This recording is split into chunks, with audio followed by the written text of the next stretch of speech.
নমস্কাৰ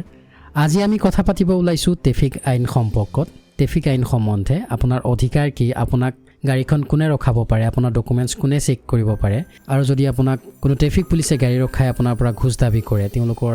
অভিযোগ আপুনি কোড কৰিব লাগিব এই সকলোবিলাকৰ ওপৰত নমস্কাৰ মই এডভোকেট Khirud Nath আজি আমি এই গোটেই ভিডিঅ'টোত আলোচনা কৰিব ওলাইছো ট্ৰেফিক আইনৰ ওপৰত ট্ৰেফিক ৰুলৰ ওপৰত যিখন আমাৰ ভাৰতবৰ্ষত আছে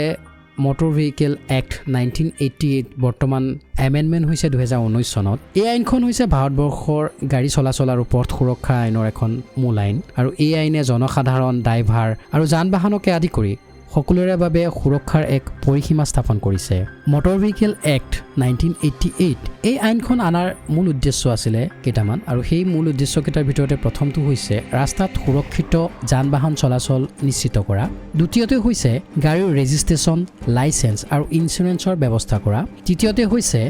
পথৰ শৃংখলা আৰু জনসাধাৰণৰ সুৰক্ষা বজাই ৰখা আৰু চতুৰ্থতে আইন লংঘন কৰিলে কঠোৰ শাস্তি প্ৰদান কৰা মুঠৰ ওপৰত যদি আমি ক'বলৈ যাওঁ মটৰ ভেহিকেল এক্ট মানে সুৰক্ষা নিয়ম আৰু দায়িত্ব যদি আপুনি গাড়ী চলাই আছে ৰাস্তাৰে তেন্তে আপোনাৰ হাতত কেইটামান কাগজপত্ৰ থকাটো নিতান্তই প্ৰয়োজন সেই কাগজপত্ৰৰ কেইটাৰ ভিতৰত ক'বলৈ যদি আমি যাওঁ তেন্তে ড্ৰাইভিং লাইসেন্স আপোনাৰ থাকিব লাগিব এখন ভেলিড ড্ৰাইভিং লাইসেন্স আপোনাৰ হাতত থাকিব লাগিব দ্বিতীয়তে আপোনাৰ ৰেজিষ্ট্ৰেচন চাৰ্টিফিকেট থাকিব লাগিব তৃতীয়তে যদি আমি ক'বলৈ যাওঁ আপোনাৰ ইনস্যুৰেন্স চাৰ্টিফিকেটখন আপ টু ডেট হৈ থাকিবটো প্ৰয়োজন আপোনাৰ পলিউশ্যন যিখন PUC চাৰ্টিফিকেট আছে সেই চাৰ্টিফিকেটখনো আপোনাৰ আপ টু ডেট হৈ থকাটো প্ৰয়োজন আৰু যদি আপুনি এখন কমাৰ্চিয়েল ভেহিকেল চলাই আছে তেন্তে আপোনাৰ পাৰমিট থকাটো জৰুৰী আপোনাৰ এই ডকুমেন্টছ বিলাক আপোনাৰ হাতত অৰিজিনাল নাথাকিলেও বৰ্তমান সময়ত আপোনালোকে ডিজি লকাৰত এইবিলাক সংৰক্ষণ কৰি ৰাখিব পাৰে অথবা এম পৰিবহন এপ যিটো এপ আছে সেই এপত থকা ডিজিটেল কপিও বৰ্তমান বৈধতা প্ৰদান কৰা হৈছে এতিয়া আহো আপোনাৰ গাড়ীখন কোনে ৰখাব পাৰে কেৱল ট্ৰেফিক পুলিচ অফিচাৰ বা ট্ৰান্সপোৰ্ট অফিচাৰ RTO DTO বা অথৰাইজ এনফৰ্চমেন্ট ষ্টাফে আপোনাৰ গাড়ী ৰখাব পাৰে তেওঁলোকৰ ইউনিফৰ্ম ID কাৰ্ড আৰু নেম প্লেট থাকিব লাগিব বিনা কাৰণত গাড়ী ৰখালে আপুনি ভিডিঅ' ৰেকৰ্ডিং কৰিব পাৰে আৰু এইটো আপোনাৰ এটা আইনী অধিকাৰ কোনে আপোনাৰ ব্যক্তিগত গাড়ী পৰীক্ষা কৰিব পাৰে ট্ৰেফিক আৰক্ষীয়ে ৰাস্তাৰ চেক পইণ্ট স্পীড ট্ৰেফিক নিয়ম যদি আপুনি উলংঘা কৰাৰ সন্দেহ কৰে তেন্তে আপোনাৰ ডকুমেন্টছ যেনে ড্ৰাইভিং লাইসেন্স ইনস্যুৰেন্স আৰু PUC পৰীক্ষা কৰি চাব পাৰে লোকেল পুলিচে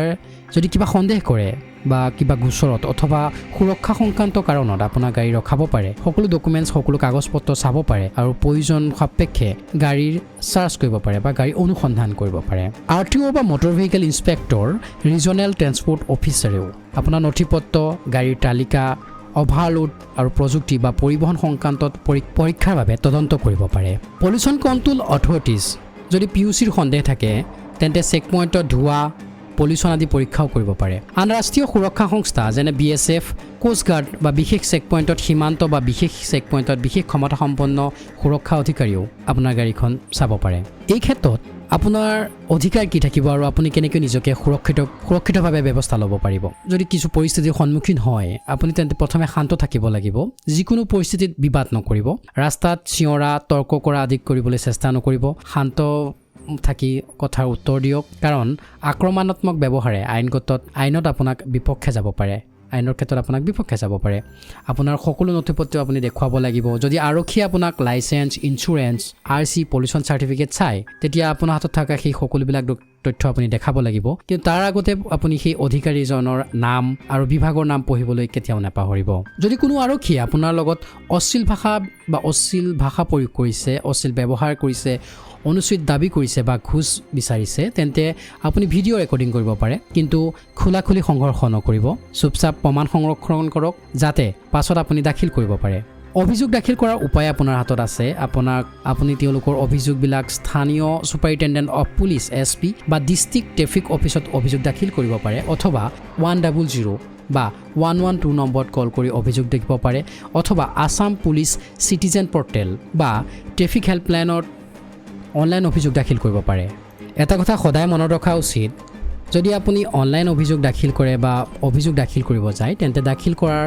সময়ত ঘটনাৰ তাৰিখ স্থান সময় আৰু অধিকাৰীৰ নাম চিনাক্তকৰণ নম্বৰ আদি উল্লেখ কৰিব লাগিব আপোনাৰ কিছুমান আইনগত অধিকাৰ থাকে যে কোনো ট্ৰেফিক পুলিচে কোনো আৰক্ষীয়ে আপোনাক ঘুষ দাবী কৰিব নোৱাৰে তেওঁলোকে আপোনাৰ পৰা নথিপত্ৰ জব্দ কৰিব পাৰে কিন্তু লাইসেন্স বা চাবি জবৰদস্তি কাঢ়ি নিব নোৱাৰে আৰু তেওঁলোকে যদি আপোনাৰ চালান কাটে তেন্তে আপুনি সেই চালান পৰিশোধ কৰা আপোনাৰ অধিকাৰ আছে মাত্ৰ ট্ৰেফিক কোৰ্টত আপুনি কেতিয়াবা আপিল কৰিব পাৰিব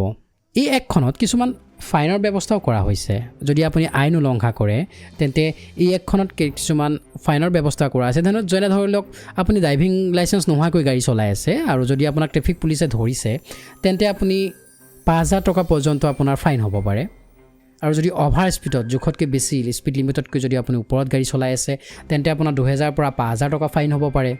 আৰু যদি আপুনি মোবাইল লৈ পেলাই গাড়ী চলাই আছে মোবাইলত কথা পাতি গাড়ী চলাই আছে তেন্তে আপোনাৰ ২,০০০ পৰ্যন্ত জেল ২,০০০ পৰ্যন্ত আপোনাৰ ফাইন হ'ব পাৰে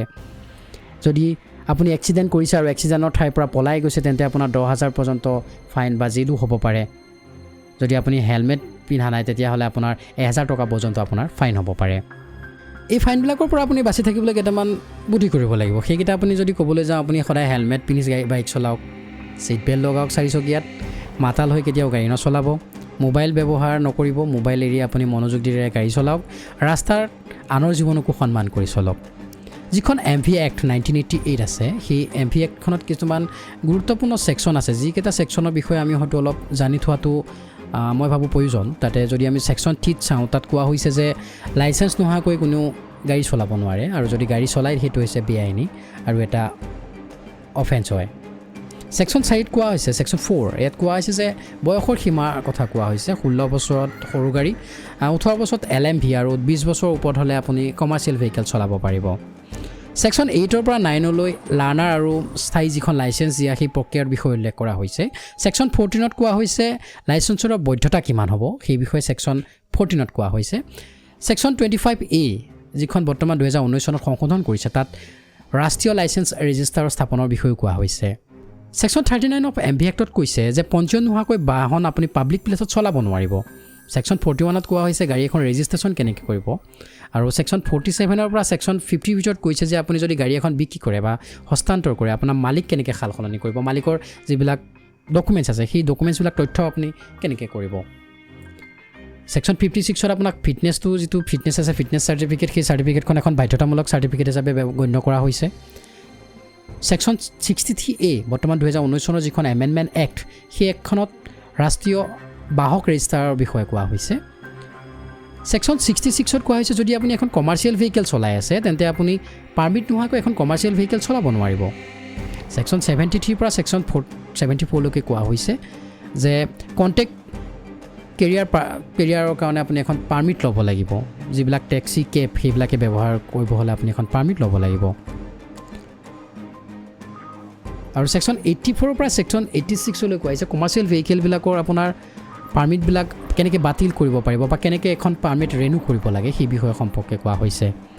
ছেকশ্যন 112 তাত কোৱা হৈছে স্পীড লিমিট আপুনি সদায় মানি চলিব লাগিব ছেকশ্যন 119ত কৈছে যে 119ত কোৱা হৈছে যে ট্ৰেফিকৰ যিবিলাক সংকেত আছে যিবিলাক চিহ্ন আছে সেইবিলাক আপুনি মানি চলাটো আপোনাৰ বাধ্যতামূলক ছেকশ্যন 129ত কোৱা হৈছে যে আপুনি দুচকীয়া বাহন এখন যদি চলাই আছে তেন্তে আপুনি হেলমেট পিন্ধাটো আপোনাৰ বাধ্যতামূলক ছেকশ্যন 130ত কোৱা হৈছে যে আপুনি যদি আপোনাৰ ট্ৰেফিক পুলিচে ৰাখিছে তেতিয়াহ'লে আপুনি কি কৰিব লাগিব আপোনাৰ নথিপত্ৰবিলাক ট্ৰেফিক পুলিচক দেখাব লাগিব ছেকশ্যন 132ত কোৱা হৈছে যে আপোনাক ট্ৰেফিক পুলিচে গাড়ীখন ৰাখিব পাৰে কিন্তু ৰখাৰ আগতে আপুনি যদি বিচাৰে তেন্তে তেওঁ নিজৰ ID কাৰ্ডখন আপোনাক দেখুৱাব লাগিব আৰু ছেকশ্যন 134ত কোৱা হৈছে দুৰ্ঘটনা আহত যি ব্যক্তি সহায় কৰা প্ৰত্যেক নাগৰিকৰে দায়িত্ব বুলি কোৱা হৈছে ছেকশ্যন 136A কোৱা হৈছে যে ইলেক্ট্ৰিকেল মনিটৰিং য'ত CCTV স্পীড কেমেৰা আদি ব্যৱহাৰ কৰিব পাৰে ছেকশ্যন 146ত কোৱা হৈছে যে থাৰ্ড পাৰ্টি ইঞ্চুৰেঞ্চ কৰি থোৱাটো গাড়ীৰ সদায় বাধ্যতামূলক ৰখা হৈছে ছেকশ্যন 161ত হিট এণ্ড ৰান কেছবিলাকৰ ক্ষতিপূৰণৰ কথা কোৱা হৈছে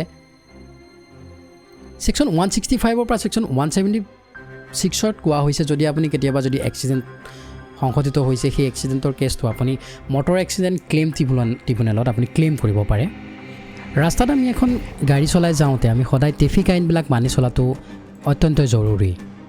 সেইকাৰণে কোৱা হয় নিয়ম মানক জীৱন সাঁচক জীৱন বাচাওক আইন জানক নিজকে সুৰক্ষিত কৰি ৰাখক ধন্যবাদ